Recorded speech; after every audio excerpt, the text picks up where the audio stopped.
दोस्तों, हर समय हर क्षण मनुष्य को कुछ न कुछ सीखना चाहिए, क्योंकि यही एक चीज है जो हर इंसान को सफल बना सकता है, बहुत आगे ले जा सकता है। और शिक्षा ही मनुष्य को ज्ञानी और विद्वान बनाता है।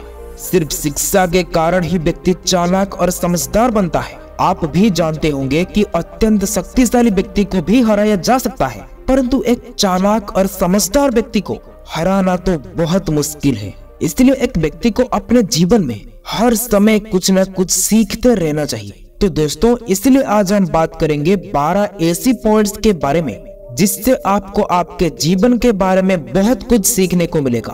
तो चलिए बिना देरी के वीडियो शुरू करते हैं। नंबर 1, हर मनुष्य ये सोचते हैं कि सिर्फ मनुष्य ही नहीं, देवता भी स्वार्थी होते हैं। जब तक कोई इंसान स्तुति करता है वो तो उनके साथ संबंध रखते हैं, वरना वो भी इंसान के साथ संबंध नहीं रखते हैं।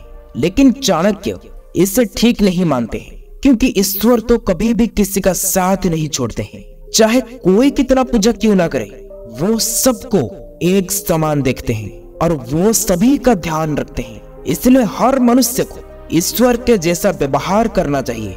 सिर्फ सुख में नहीं, किसी का दुख में भी साथ नहीं छोड़ना चाहिए। दोस्तों, यदि किसी ने समय पर आपके लिए कुछ भी किया है तो आपको भी उसे कभी न कभी मदद से पीछे नहीं हटना चाहिए। इसलिए आचार्य चाणक्य कहते हैं कि संबंधों को तोड़ना बुद्धिमान व्यक्ति का स्वभाव या गुण नहीं है, क्योंकि जीवन में कभी भी किसी की जरूरत पड़ सकती है। लेकिन अगर संबंध ही तोड़ दिया तो आप उसके पास फिर किस मुंह से जाएंगे। नंबर 2, दुख जीवन का एक महत्वपूर्ण हिस्सा होता है, लेकिन वृद्धावस्था में यदि कोई पुरुष अपनी पत्नी को खो दे तो वो दारुण स्थिति है। जीवन साथी के जीवन में 2 भूमिकाएं हैं, एक है भोग और एक है सहयोग। वृद्धावस्था में एक दूसरे का सहयोग की अपेक्षा होती है। हिंदू परंपरा के अनुसार पति अक्सर पत्नी से 5 से 7 वर्ष तक बड़ा होता है। वृद्धावस्था में भी इस अंतर का अत्यंत महत्व है। जब पूरे परिवार लोगों की अपनी दुनिया है, तब वृद्ध एक तरह से निरर्थक हो चुके हैं और बूढ़े दंपति ही एक दूसरे के लिए सार्थक है। ऐसे में एक का, विशेष करके पत्नी का चले जाना पति के लिए मृत्यु के समान होते हैं। इसलिए आचार्य चाणक्य कहते हैं कि पुरुषों के बिना स्त्री अपने समय काट लेता है, लेकिन एक पुरुष नहीं। इसलिए स्त्रियों का ध्यान रखना और उन्हें खुश रखना हर पतियों का कर्तव्य होता है। नंबर 3, दोस्तों, मनुष्य की देह यदि सुंदर है लेकिन उसमें गुण का अभाव है तो वो सौंदर्य किसी भी काम का नहीं है। अच्छे आचरण के कारण कुल की शोभा होती है। यदि उच्च कुल में उत्पन्न हुआ व्यक्ति नीच आचरण करता है तो उसका कुल बदनाम होता है। और ऐसी विद्या की भी कोई शोभा नहीं होता जिससे मनुष्य किसी भी कार्य को सिद्ध ना कर सके। अर्थात मनुष्य को अपने कार्य में सिद्धि विद्या के कारण ही प्राप्त होती है। ऐसी विद्या का कोई लाभ नहीं जिससे कोई भी कार्य ना लिया जाए। दोस्तों, धन के उपभोग का अर्थ है कि धन को एक अच्छे कार्य में लगाया जाए, और धन की शोभा तभी है जब उसका ठीक से उपयोग किया जाए और उसे एक अच्छे कार्य में लगाया जाए। नंबर 4, इस संसार में जो माता लक्ष्मी को ही अपने माता के समान मानते हैं और स्वयं नारायण को अपने पिता समान मानते हैं, उसे वैकुंठ जाने की कोई आवश्यकता नहीं है। उसकी वैकुंठ तो इस धरती पर है। नंबर 5, जिसमें किसी भी विशेषताओं अथवा गुणों को परखने का ज्ञान ही नहीं है, वो उसकी कद्र किस प्रकार करेगा। दोस्तों, गुणों के महत्व को ना जानने वाले व्यक्ति यदि उसकी उपेक्षा करता है अथवा निंदा करता है तो उसे किसी को भी आश्चर्य नहीं करना चाहिए।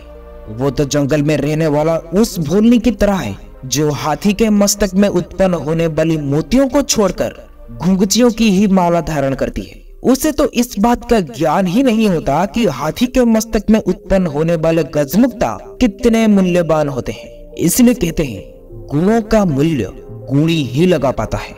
नंबर 6, दोस्तों, जो व्यक्ति दूसरों की स्त्रियों को अपनी माता के समान आदर देता है, दूसरों के धन अथवा उनके हिस्सों को हड़पने की इच्छा नहीं करता और सभी प्राणियों के साथ वो उसी प्रकार व्यवहार करता है जैसे वो अपने साथ व्यवहार किए जाने की इच्छा रखता है, ऐसा व्यक्ति ही बुद्धिमान कहलाता है। अर्थात उसका इस प्रकार का आचरण ही उसे श्रेष्ठ बनाता है, क्योंकि आचार्य के अनुसार किससे कैसे देखना है उसे वो अच्छी तरह से जानता है।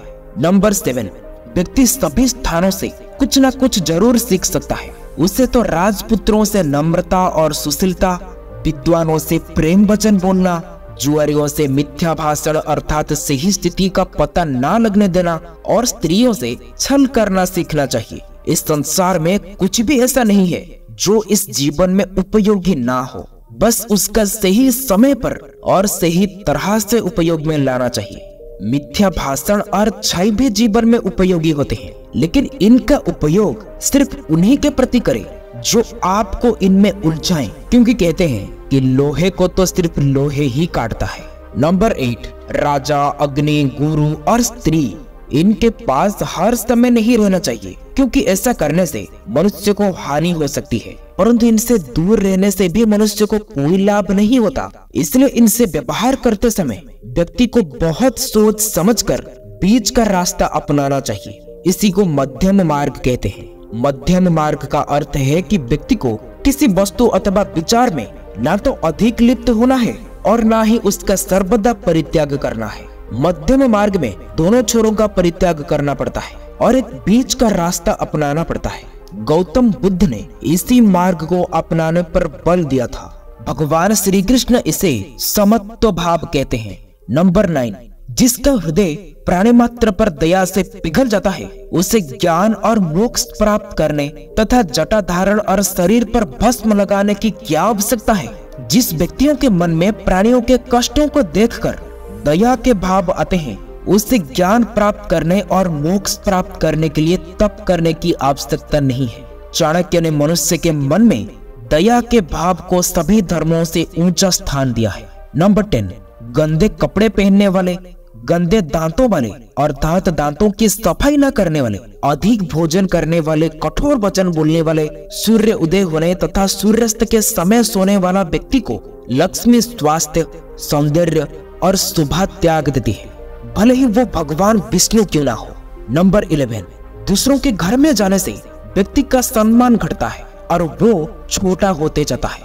दोस्तों, जैसे चंद्रमा को अमृत का भंडार कहा जाता है, ये तो गुणकारी औषधियों का स्वामी भी है। उसकी छवि अथवा उसकी किरणों को अमृत के समान माना जाता है और ये प्रकाश से युक्त है। परंतु जब यही चंद्रमा सूर्य मंडल पर जाता है तो ये तेज रहित हो जाता है, वही उसकी सारी चमक दमक समाप्त हो जाता है। इसी प्रकार जो व्यक्ति तेजी स्वार्थ की पूर्ति के उद्देश्य में दूसरों के घर में जाता है उसका बड़ापन स्थिर नहीं रह पाता। इसलिए चाणक्य का कथन है कि व्यक्ति को कभी भी अपने मार्ग का परित्याग नहीं करना चाहिए। नंबर 12, दोस्तों, इस संसार में बहुत बंधन है, परंतु प्रेम रूपी रस्सी का बंधन बहुत विचित्र होते हैं। कहते हैं कि लकड़ी को छेदने की शक्ति रखने वाला भौरा भी कमल की फूलों में बंद होकर निष्क्रिय हो जाता है। कमल की पाखुड़ियों को काटने की उसमें शक्ति तो होती है, परंतु उनके प्रति अतिरिक्त प्रेम भावना होने के कारण वो ऐसा नहीं कर पाता। इसी प्रकार संसार में मनुष्य अनेक प्रकार के बंधनों में बंधा होता है, परंतु सबसे मजबूत बंधन प्रेम का होता है। जिस प्रकार कमल की कोमल पाखुड़ियों में बंद हो जाने पर भौरा प्रेम बस उन्हें काट नहीं पाता, इसी प्रकार मनुष्य भी प्रेम की पास में बंधा हुआ सब कष्ट उठाने के लिए तैयार हो जाता है, अर्थात वो प्रेम के बंधन से मुक्त नहीं हो पाता। दोस्तों, वीडियो अच्छा लगा हो तो वीडियो को शेयर, सब्सक्राइब, लाइक जरूर करें। फिर मिलेंगे अगले वीडियो में, तब तक के लिए आप अपना ख्याल रखें।